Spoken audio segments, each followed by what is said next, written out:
Hello बच्चों, तो तैयार हो जाइए हमारा नया लेक्चर पढ़ने के लिए।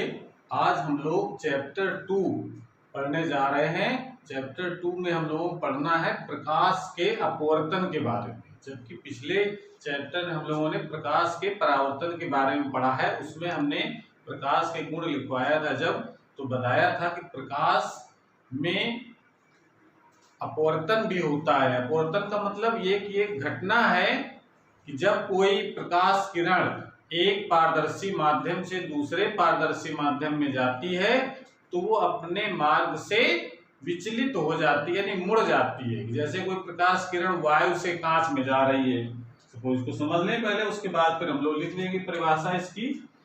तो जैसे अगर मान लेते हैं ये कोई एक सीमा पृष्ठ है, ये एक ऐसी सीमा रेखा है जिसके ऊपर ये मान लेते हैं हवा है या वायु है यहाँ पर, और नीचे क्या है, जल हो सकता है, कांच हो सकता है, कुछ भी ले सकते हैं हम लोग। मान लेते हैं कांच है, मतलब दो अलग अलग माध्यम हैं, वायु है नीचे कांच है।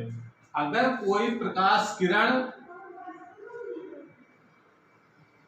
वायु से चलती है और इस सीमा पृष्ठ पर पहुंचती है तो ये जाने का रास्ता बिल्कुल सीधा ये वाला है इसका। लेकिन होता क्या है कि प्रकाश किरण सीध में नहीं जाती है, जब माध्यम जैसे ही चेंज होता है प्रकाश अपने मार्ग से मुड़ जाती है। तो मुड़ जाती या तो सीधे जाने से थोड़ा सा दूर हट जाएगी और या तो सीधे जाने से थोड़ा अंदर तरफ आ जाएगी। यानी कहने का मतलब ये है कि अगर जिस बिंदु पर ये टकरा रही है सीमा पृष्ठ पर, उसको तो हम लोग कहते हैं आपतन बिंदु, और आपतन बिंदु पर एक हम अभिलंब खींचते हैं, लंबवत रेखा खींचते हैं, जिसको हम लोग अभिलंब कहते हैं। तो ये जो प्रकाश किरण होती है वो या तो अभिलंब से दूर हट जाएगी, यानी जाने का रास्ता ये था, अगर ना मुड़ती तो सीधे ऐसे जाती वो उसी सीध में। लेकिन क्या होता है, प्रकाश किरण वो अभिलंब की ओर झुक जाती है। ये कब होता है, जब कोई प्रकाश किरण वायु से कांच में जाती है। और ये उल्टा अगर होता, कांच से वायु में अगर जाती, जैसे अगर हम ये चित्र यहां बना देते हैं एक, कि ये कोई प्रकाश किरण हो गई और यहां पर पहले क्या है, कांच, और यहां पर क्या है, वायु। तो प्रकाश किरण ये अभिलंब खींच लेते हैं हम लोग आपतन बिंदु पर, तो सीधा जाने का रास्ता कौन सा है, ये है।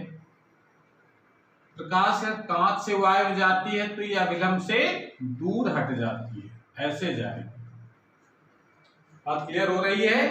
तो ये जो मुड़ जाती है अपने मार्ग से, इस मुड़ने की घटना को ही कहते हैं प्रकाश का अपवर्तन। समझ आ रहा है। अब हम ये जानेंगे कि ये ऐसा क्यों हो जाता है, ये भी हम लोग जानेंगे कि अभिलंब से दूर या अभिलंब के पास क्यों आ जाती है ये। तो ये तो पहले नाम लिख लेते हैं हम लोग, ये अभिलंब हो गया, ठीक है। और ये भी अभिलंब है यहां,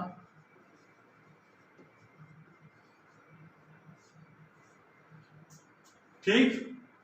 ये जो अभिलंब और आपतित किरण, ये कौन सी किरण हो गई, आपतित। जो किरण सीमा पृष्ठ, ये कौन सी, ये क्या कहते हैं इसको हम लोग, सीमा पृष्ठ। यानी सीमा पृष्ठ मतलब एक ऐसा पृष्ठ जो दो माध्यमों को बांटता हो, कि एक तरफ एक माध्यम, दूसरे तरफ दूसरा माध्यम, ठीक है ना। जैसे ये भी ये सीमा पृष्ठ हो गया, ऊपर दूसरा माध्यम, नीचे दूसरा माध्यम, ठीक है ना। अपवर्तन तभी होता है जब माध्यम चेंज हो। अगर उसी माध्यम में प्रकाश किरण लौट रही है तो ये फिर परावर्तन होता है, अपवर्तन नहीं होता। तो अपवर्तन होने की शर्त है कि प्रकाश एक माध्यम से दूसरे माध्यम में जाना चाहिए, ठीक है। तो पहले तो परिभाषा लिख लें इसकी। जब कोई प्रकाश किरण एक पारदर्शी माध्यम से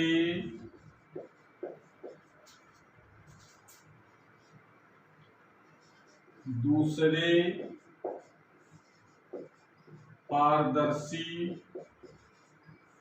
माध्यम, माध्यम मतलब मीडियम इंग्लिश में कहते हैं इसको, दूसरे पारदर्शी माध्यम में जाती है तो वह अपने मार्ग से विचलित, विचलित मतलब मुड़ जाती है, विचलित होना मतलब मुड़ जाती है, विचलित हो जाती है। प्रकाश की इस घटना को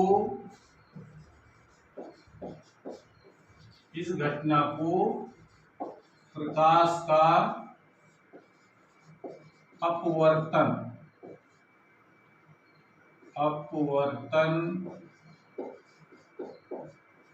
कहते हैं। ये तो इसकी परिभाषा, और मुड़ने की घटना ही अपवर्तन कहलाती है।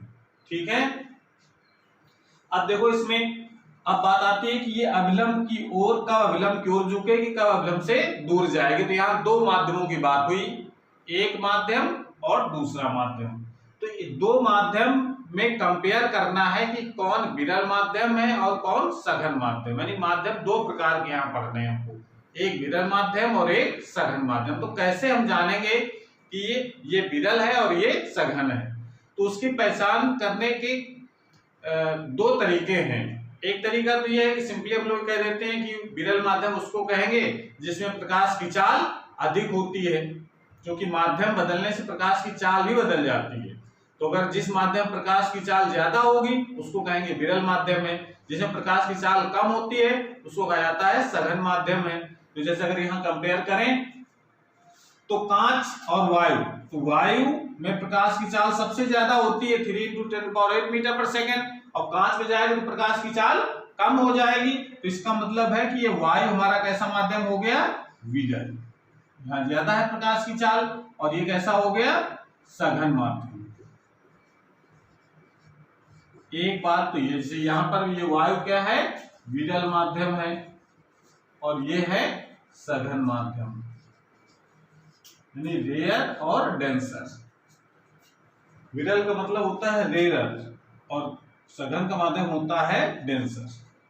तो इस प्रकार से एक चीज तो ये हम लोग पहचान लेंगे कि जिसमें जिस माध्यम प्रकाश की चाल कम होती है उसको हम सघन माध्यम कहते हैं, जिसमें प्रकाश की चाल अधिक होती है उसको विरल माध्यम कहते हैं। ये तो चाल को देख करके हम लोग पहचाने कौन विरल कौन सघन है। तो दूसरा कॉन्सेप्ट ये है कि भाई कोई भी माध्यम हो, चाहे वो वायु हो, चाहे कांच हो, चाहे जल हो, कोई न कोई मतलब ये जो माध्यम होते हैं वो सब किससे मिलकर के बने होते हैं, उस पदार्थ के छोटे छोटे अणुओं से मिलकर के बने। जल है तो जल के अणु, जल जो कैसे मिलकर बना हो, जल के छोटे छोटे अणु मिलकर के पूरा जल बना हुआ है।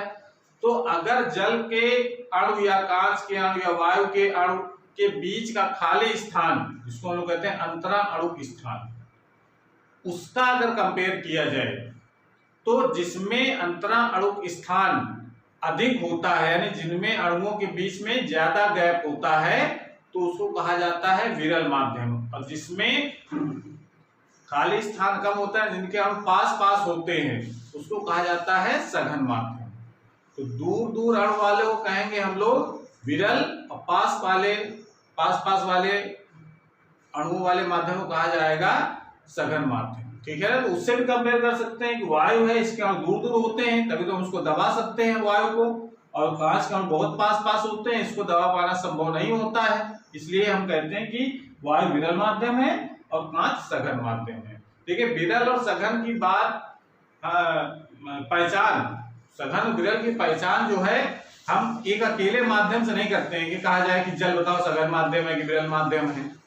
ठीक है ना, जल के साथ में दूसरा कौन सा माध्यम है जब तक नहीं होगा तब तक नहीं बता रहे हैं कि जल हमारा सघन है कि विरल है। जैसे एग्जांपल के तौर पर देखें, जैसे अगर हम कहें एक जल और वायु, ये ले लेते हैं दो माध्यम, तो अगर इन दोनों को कंपेयर करें तो देखा जाए कि जल ये कैसा है, विरल है, और ये है सघन, है कि नहीं।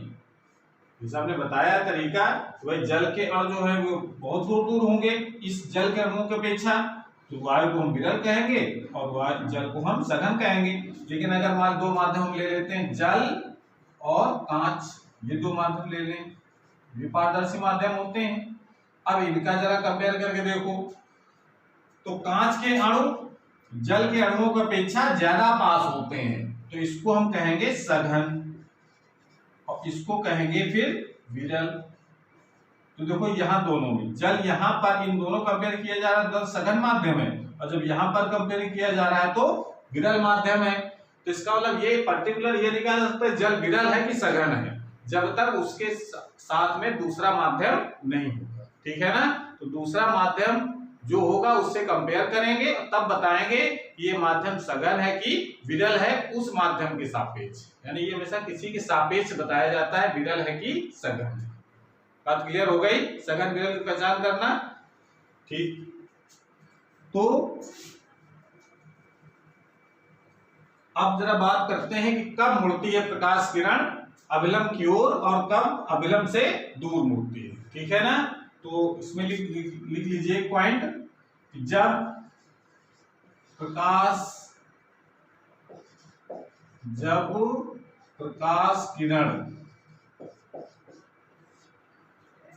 विरल माध्यम कौन समझ में आया, विरल माध्यम वायु और कांच लेंगे तो वायु विरल माध्यम होगा, कांच सघन माध्यम होगा। वायु अगर जल लेते हैं तो वायु तभी विरल माध्यम है और जल सघन माध्यम हो जाएगा। कांच और जल अगर ले रहे हैं माध्यम तो कांच सघन माध्यम होगा और जल विरल माध्यम हो जाएगा। तो ऐसे हम तुलना करके ज्ञात करते हैं कि विरल और सघन माध्यम कौन से हैं, ठीक है। तो जब प्रकाश किरण विरल माध्यम से सघन माध्यम में जाती है तो अपवर्तन के पश्चात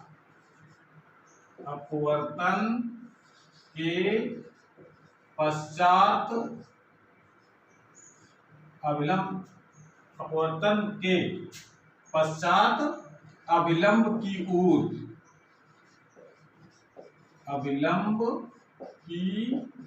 ओर मुड़ जाती है।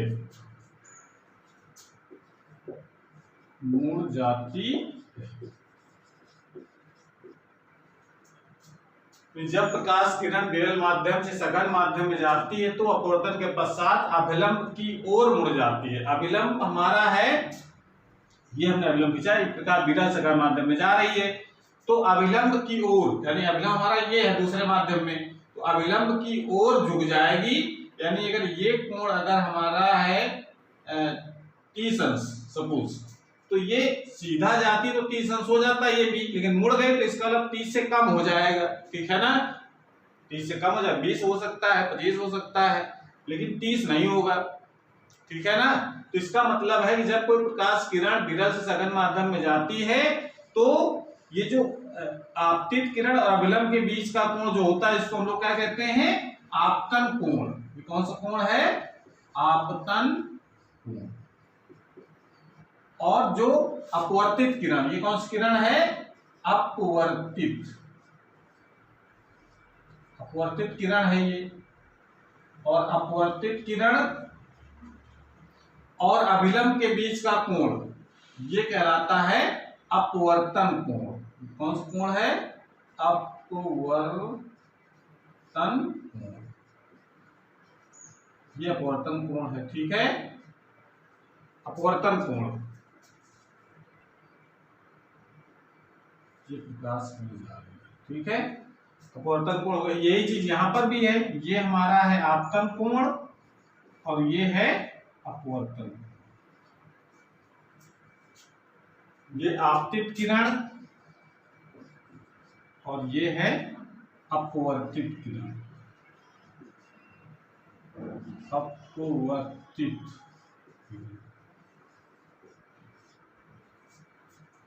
ये जो पॉइंट होता है जहां पर ये सीमा पृष्ठ पर आपतित टकराती है उसे क्या कहते हैं हम लोग? आपतन बिंदु। यहाँ पर जैसे ये वाला जो पॉइंट होगा इसको हम लोग क्या कहेंगे? आपतन बिंदु। ये आपको चित्र तो बनाना ही पड़ेगा, ठीक है। तो इस प्रकार से हम लोगों ने देखा कि जब कोई प्रकाश किरण विरल से सघन माध्यम में जाती है तो अभिलंब की ओर मुड़ जाती है, यानी अभिलंब की ओर झुक जाती है, ठीक है। इसका उल्टा हो जाएगा, जब कोई प्रकाश किरण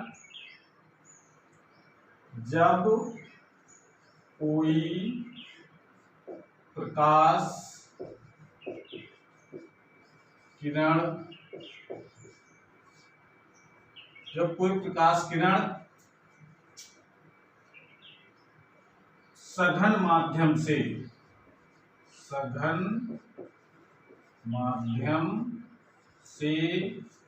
विरल माध्यम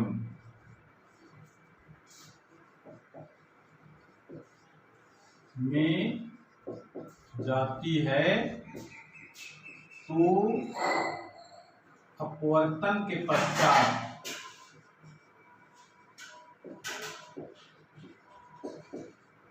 पश्चात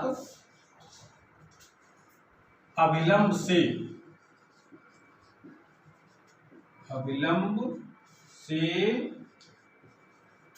दूर हट जाती है, अभिलंब से दूर हट जाती है। अभिलंब से दूर हट, जैसे ये देखो ये सघन से विरल माध्यम में जा रही है प्रकाश किरण, तो जाने का रास्ता था ये वाला, लेकिन क्या होगा? अभिलंब से और दूर हट गई, ठीक है ना। तो इसका मतलब है कि इस कंडीशन में क्या होगा कि आर्क जो है यानी अपवर्तन जो कोण है वो आपतन कोण से ज्यादा हो जाता है, ठीक है। तो इसको नोट कर लें और चित्र भी बना लें साथ में।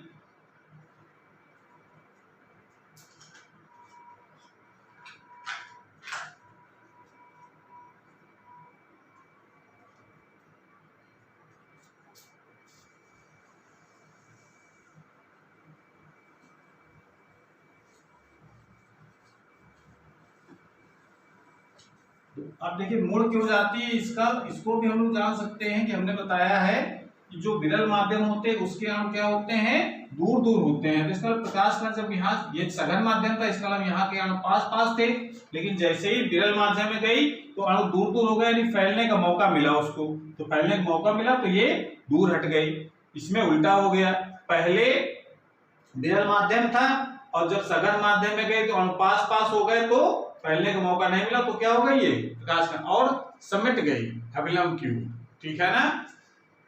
अब देखिए इसमें जो दूसरी जो महत्वपूर्ण चीज है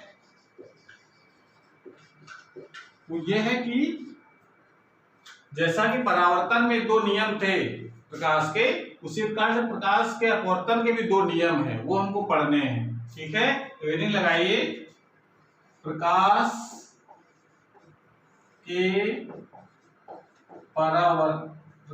अपवर्तन के नियम, प्रकाश के अपवर्तन के बहुत इंपॉर्टेंट नियम है, इसको बिल्कुल याद कर लेना है। प्रकाश के अपवर्तन के नियम लिखिए इसमें, अपवर्तन के प्रकाश के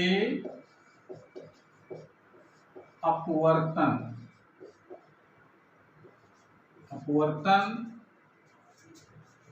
प्रकाश के अपवर्तन के निम्नलिखित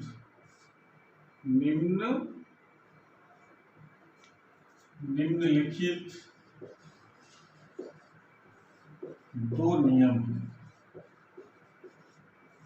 निम्नलिखित दो नियम।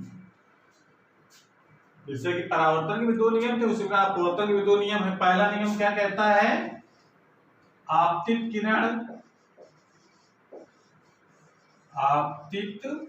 किरण कौन सी किरण हो गई आपतित? ये वाली। प्रकाश किरण चाहे विरल से सघन में जाए, चाहे सघन से विरल माध्यम में जाए, नियम वही रहेंगे। ठीक है, तो आपतित किरण कामा अपवर्तित किरण,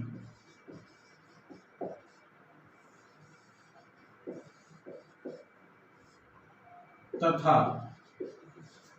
आपतन बिंदु पर अभिलंब, आपतन बिंदु पर अभिलंब, अभिलंब तीनों एक ही तल पर होते हैं। ये तो पहला नियम जो उसमें था परावर्तन वाले में, वही नियम है लगभग, बस वहां पर यहाँ का अंतर हो जाता है। वहां से यहाँ पर, यहाँ जो अपवर्तित किरण है वहां पर परावर्तित किरण होती है, बस बाकी सब चीजें वही है। ठीक है ना, तो वहां परावर्तन होता है, यहाँ अपवर्तन होता है, तो यहाँ पर अपवर्तित किरण है, वहां परावर्तित किरण होती है।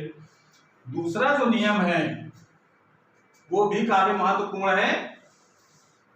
अब ये नियम, पहला नियम को आप देख लीजिए कि जैसे प्रकाश किरण, ये हमारी आपतित किरण हो गई और ये अपवर्तित किरण हो गई और ये हो गया अभिलंब, ये तीनों जो है एक ही तल पर होते हैं, एक ही प्लेन पर होते हैं। ये तो पहला नियम कहता है। दूसरा नियम क्या कहता है, जब कोई प्रकाश किरण एक माध्यम से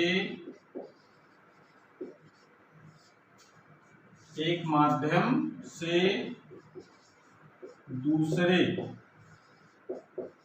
माध्यम में जाती है तो, और इसमें एक ही चित्र हम बना लीजिए आप, जब नियम लिखेंगे तो एक ही चित्र से काम चल जाएगा।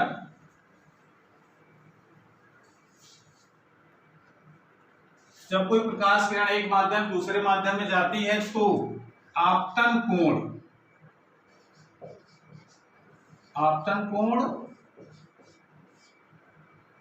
की ज्या, ये ज्या हिंदी में कहते हैं, इंग्लिश में कहा जाता है जो ट्रिग्नोमेट्री का फंक्शन है साइन, वो शब्द है यहाँ पर। आपतन कोण की ज्या तथा, आपतन कोण समझ रहे हैं ना, आपतित किरण तथा अभिलंब के बीच का कोण, जिसको हम लोग कहते हैं आई। तो आपतन कोण की ज्या तथा अपवर्तन कोण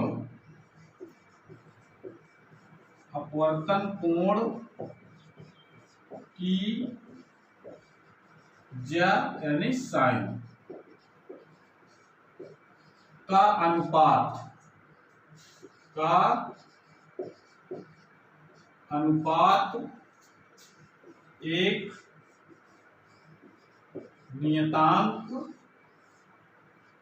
एक नियतांक होता है, जिसे पहले माध्यम के सापेक्ष, दूसरे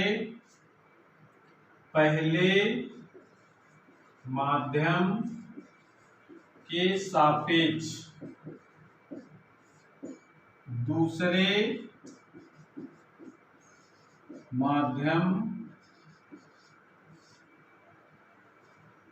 का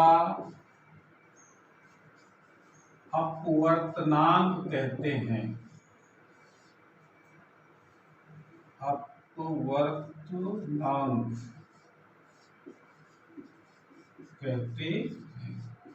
इंग्लिश में कहते हैं इसको रिफ्लेक्टिव इंडेक्स।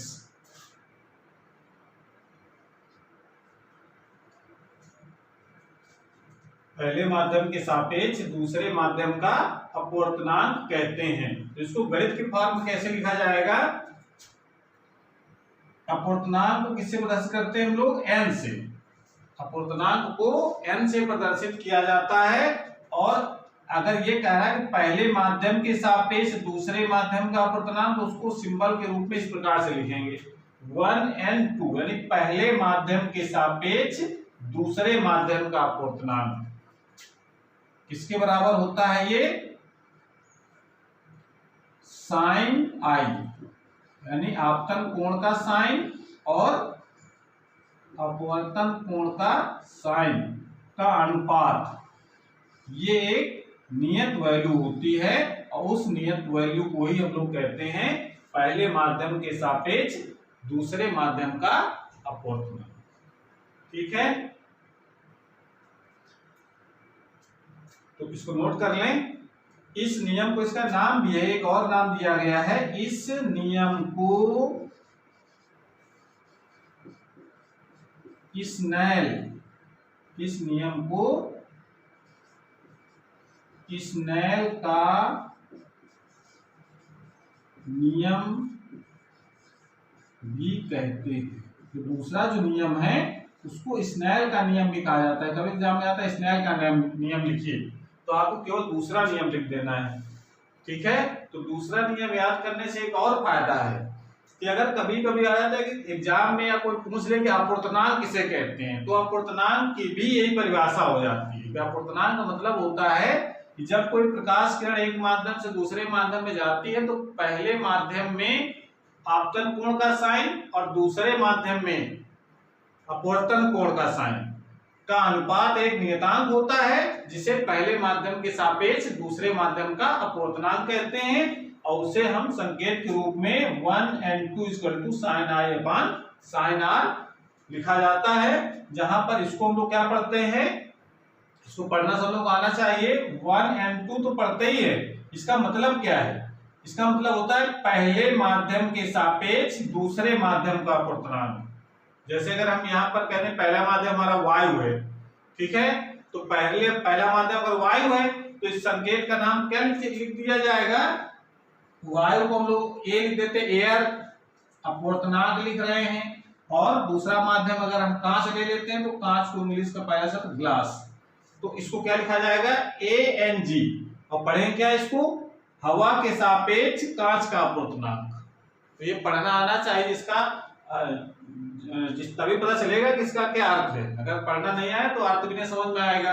तो ये यह तो अपवर्तनांक है, किस माध्यम का है? जो बाद में लिखा है, यानी कांच का अपवर्तनांक है, और जो पहले लिखा है उसके सापेक्ष होता है। जैसे अगर हम कहते हैं WNG, तो WNG का क्या मतलब है? W वाला होता है वाटर यानी जल, और G का मतलब है ग्लास यानी कांच।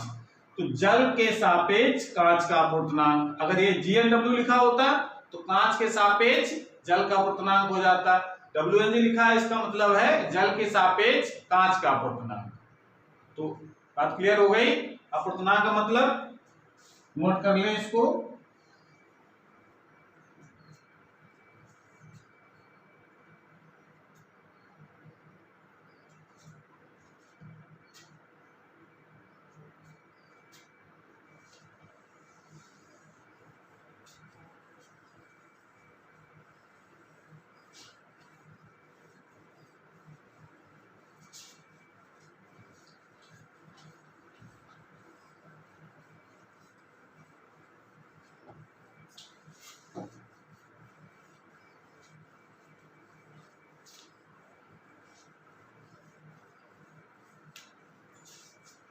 अब देखिए इसमें कुछ महत्वपूर्ण चीजें हमको और जानना है, तो हेडिंग लगाइए कुछ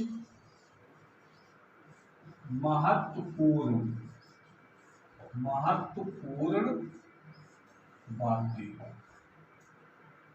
महत्वपूर्ण बातें।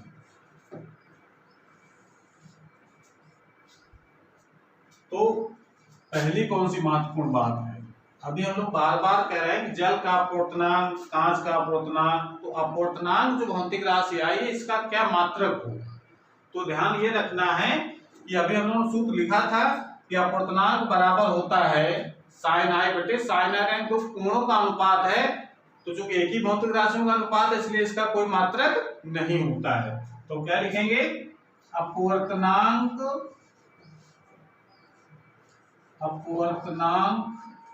का कोई मात्रक नहीं होता। ये नंबर है एक, इसका कोई मात्रक नहीं लिखा, 2 4 6 ऐसे लिख दिया जाता है केवल बस।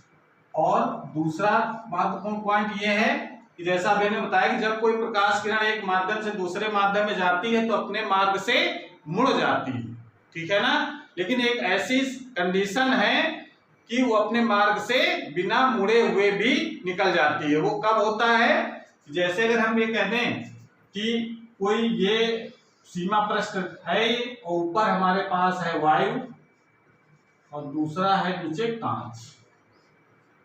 अगर प्रकाश किरण इस पृष्ठ पर अभिलंबवत आपतित हो, यानी वायु में बिल्कुल इस प्रकार से चले कि पृष्ठ सीमा पर अभिलंबवत आकर के गिरे, तब क्या होगा, तब ये प्रकाश किरण मुड़ेगी नहीं। माध्यम तो चेंज हो रहा है, वायु से कांच में जा रही, लेकिन अपने मार्ग से मुड़ेगी नहीं, वो उसी मार्ग में बिल्कुल सीधे दूसरे माध्यम में चली जाती है। ऐसे कोई चेंज नहीं आता है। तो इसका मतलब यहां पर हम क्या कह सकते हैं, अभिलंब जब खींचेंगे तो कहां जाएगा अभिलंब। अगर ये जो किरण है, प्रकाश किरण है, बिल्कुल एक अभिलंबवत गिर रही है तो इसका अभिलंब इसी के ऊपर होगा। तो आपतन कोण का मान अभिलंब और आपतित किरण के बीच का कोण होता है।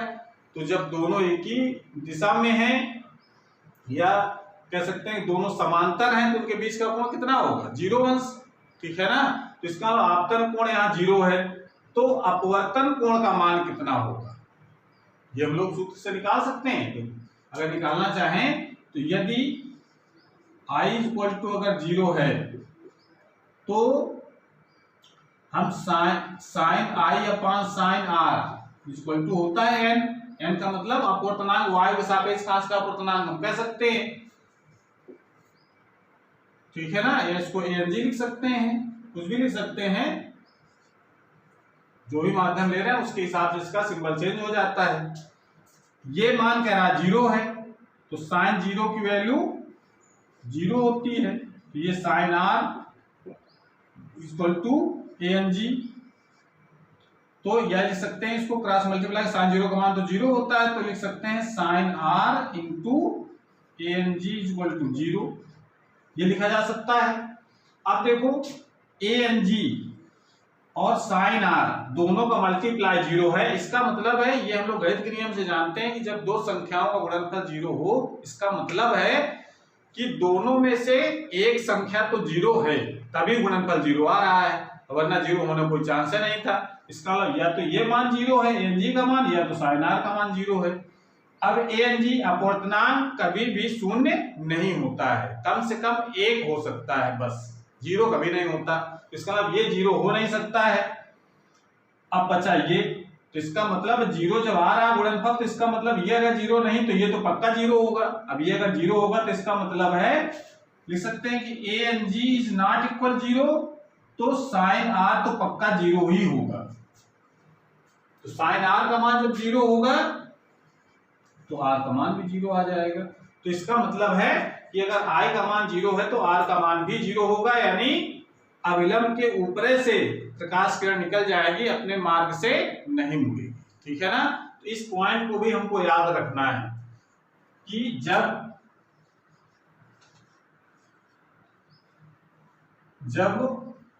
आपतित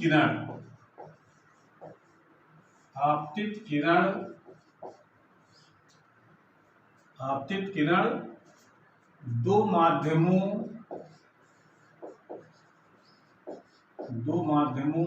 की सीमा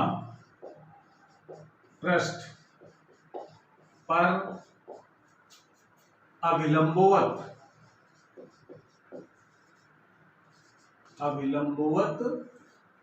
आपतित होती है,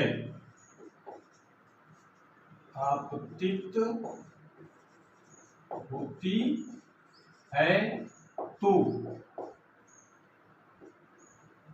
अपवर्तन के पश्चात, अपवर्तन मतलब दूसरे माध्यम में चलने के पश्चात, अपवर्तन के पश्चात बिना विचलित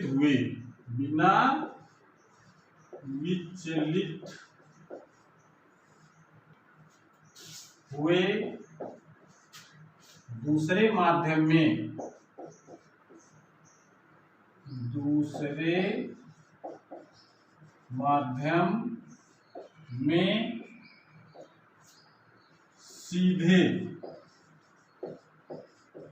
निकल जाती है।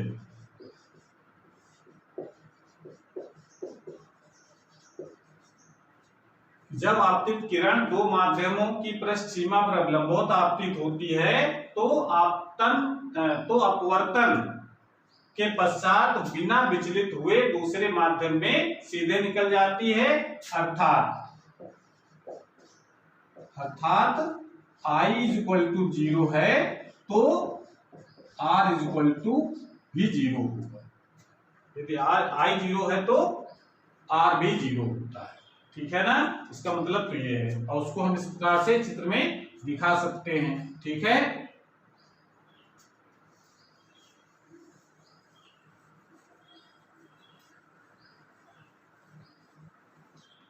अगला पॉइंट है, अगला पॉइंट इसको नोट कर लें।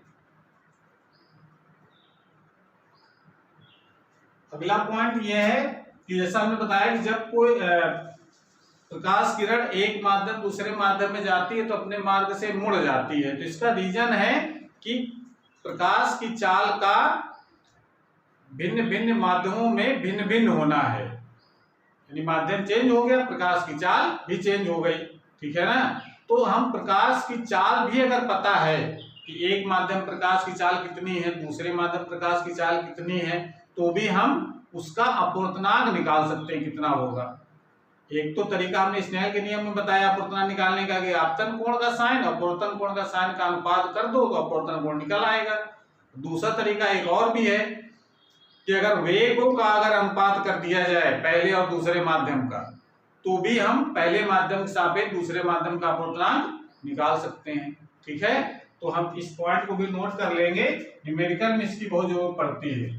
तो लिख सकते हैं कि यदि पहले माध्यम में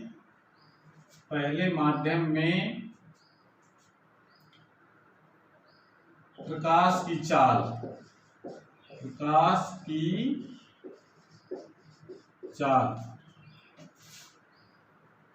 v1 है तथा दूसरे माध्यम में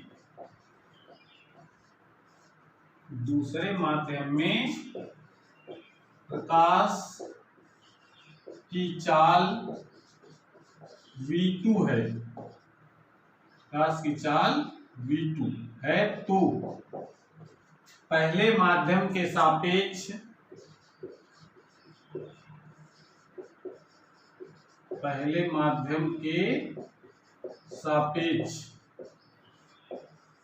दूसरे माध्यम का अपवर्तनांक कितना लिखा जाता है 1n2। पहले माध्यम के सापेक्ष दूसरे माध्यम को अपवर्तनांक क्या लिखेंगे हम लोग v1/v2। ये फार्मूला होता है मेन। अब माध्यम के हिसाब से इस फार्मूले सिचुएशन बदल जाती है। पहले माध्यम में प्रकाश की चाल v1 है, दूसरे माध्यम प्रकाश की चाल अगर v2 है, तो पहले माध्यम के सापेक्ष दूसरे माध्यम को अपवर्तनांक निकालना है तो पहले माध्यम प्रकाश की चाल बटे दूसरे माध्यम प्रकाश की चाल, यानी वेगों का जो अनुपात होता है वो भी अपवर्तनांक के बराबर होता है। ठीक है ना, तो अर्थात इससे निष्कर्ष को निकालते हैं हम लोग माध्यम के हिसाब से। अर्थात यदि पहला माध्यम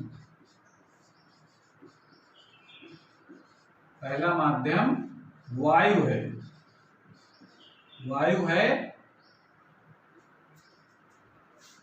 यदि पहला माध्यम वायु है जिसमें प्रकाश की चाल, वायु प्रकाश की चाल किससे लिखते हैं हम लोग, जिसमें प्रकाश की चाल c है, प्रकाश की चाल वायु जो लिखी जाती है वो हमेशा c से लिखते हैं, और c का मान हम लोग को पता है, वायु प्रकाश की चाल कितनी होती है 3 × 10⁸ मीटर प्रति सेकंड। तो अर्थात यदि पहला माध्यम वायु है जिसमें प्रकाश की चाल c है, तथा दूसरा माध्यम, अब दूसरा माध्यम कुछ भी हो सकता है, अगर पहला माध्यम वायु तो दूसरा माध्यम जल भी हो सकता है, कांच भी हो सकता है, कोई भी पारदर्शी माध्यम हो सकता है, तथा दूसरा माध्यम अगर हम मान लेते हैं कांच है, जल भी ले सकते हैं, ठीक है। तो दूसरा माध्यम तथा दूसरा माध्यम कांच है जिसमें प्रकाश की चाल v है, तो वायु के सापेक्ष, पहला माध्यम कौन सा है वायु, वायु के सापेक्ष कांच का अपवर्तनांक, कांच का अपवर्तनांक, तो वायु के सापेक्ष कांच का अपवर्तनांक ये कैसे लिखेंगे सिंबल के रूप में ANG, ये लिखा जाएगा ANG, वायु के सापेक्ष कांच का अपवर्तनांक, यह तो अपवर्तनांक सिंबल है, हवा के सापेक्ष कांच का अपवर्तनांक यानी एयर के रिस्पेक्ट में ग्लास का कितना रिफ्रैक्टिव इंडेक्स है वो कितना लिखा जाएगा। इस सूत्र क्या था, पहले माध्यम प्रकाश की चाल c यानी वायु का पहला माध्यम, दूसरा माध्यम क्या है कांच है, तो कांच प्रकाश की चाल v, तो ये सूत्र बन जाएगा। मेन सूत्र हमारा ऊपर वाला है, ये उसी आधार पर हम ये सूत्र बना लेते हैं। अगर यहाँ पर कांच की जगह जल ले लेते दूसरा माध्यम, तब जल के सापेक्ष तो वायु के सापेक्ष जल का अपवर्तनांक क्या लिखा जाता है c/v, तब भी लिखते हैं, लेकिन v यहाँ पर क्या होता जल में प्रकाश की चाल, ठीक है ना। तो ये सूत्र हम लोग यूज करेंगे आगे प्रश्न जब करते हैं, ठीक है, इसको नोट कर लें। उसके आगे फिर हमको और कुछ पॉइंट लिखने हैं।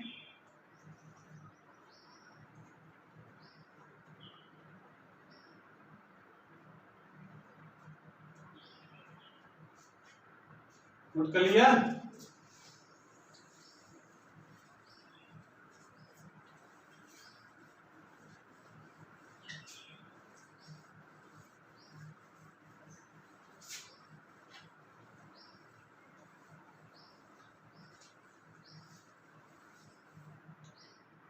चौथा पॉइंट है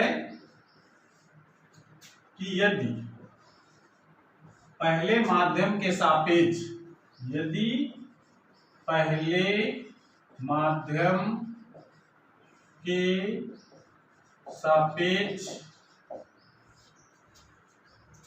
दूसरे माध्यम का अपवर्तनांक अपवर्तनांक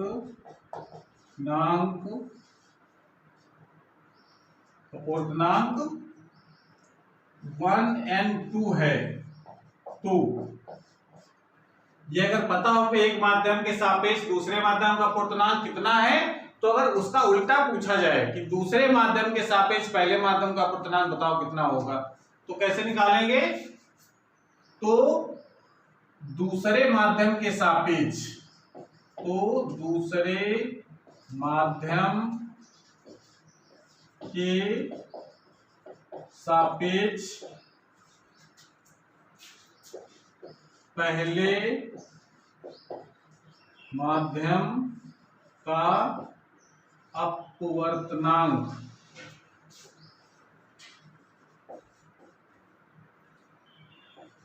अपवर्तनांक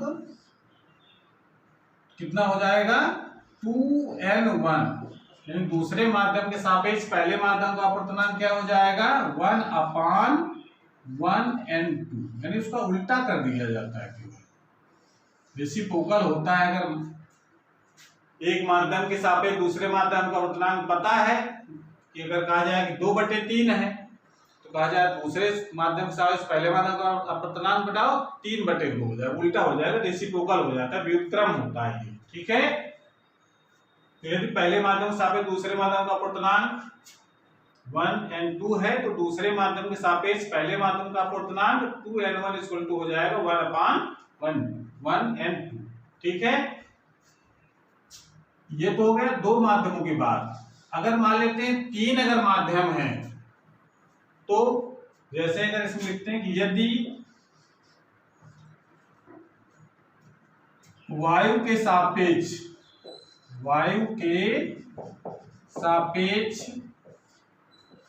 जल का अपवर्तनांक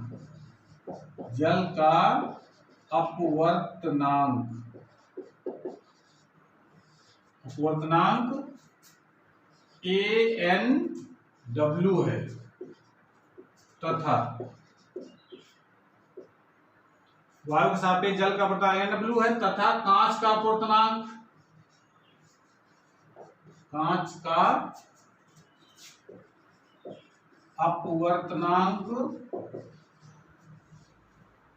अपवर्तनांक ANG है, तो जल के सापेक्ष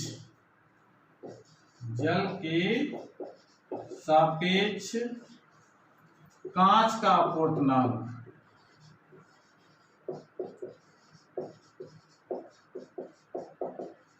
अपवर्तनांक कितना होगा। ठीक है ना, तो कैसे सिंबल फॉर्म में जल के सापेक्ष कांच का अपवर्तनांक तो लिखा जाएगा WNG। जल के सापेक्ष कांच का अपवर्तनांक WNG यानी वाटर के रिस्पेक्ट में ग्लास का रिफ्रैक्टिव इंडेक्स कितना है। तो इसका फार्मूला हमको याद रखना है, जो बाद में लिखा है यहाँ पर उसको हम लोग ऊपर रखेंगे, वायु के सापेक्ष अपवर्तनांक अपान ANW। ये फार्मूला भी हमको याद रखना है। यही अगर इसे पूछ दिया जाता है कि जल के सापेक्ष कांच का अपवर्तनांक तो हमने निकाल लिया। अगर कहा जाता है कांच के सापेक्ष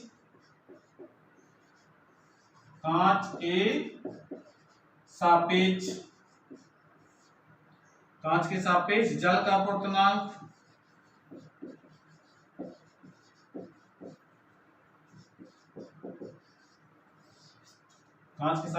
अपवर्तनांक कितना हो जाता है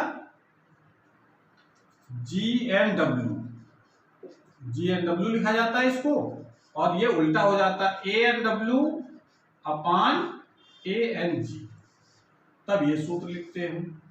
अब इसका रेसिप्रोकल हो जाता है, दोनों ऊपर सूत्र में लिखा है WNG पता है, GNW निकालना तो क्या करेंगे, इसका उल्टा कर दिया जाएगा। ठीक है, तो इस प्रकार से ये फार्मूले हमको याद रखने हैं। न्यूमेरिकल में इनकी बहुत सख्त जरूरत है, बिना इनके एक भी न्यूमेरिकल लगा पाना संभव नहीं है अपवर्तनांक से संबंधित। तो ये फार्मूले आप याद कर लीजिए, उसके बाद इसके हम आगे प्रश्नों को करेंगे अगले वाले लेक्चर में। तो आज की क्लास हमारी यहीं पर समाप्त होती है। पढ़ाई करते रहिए। Thank you.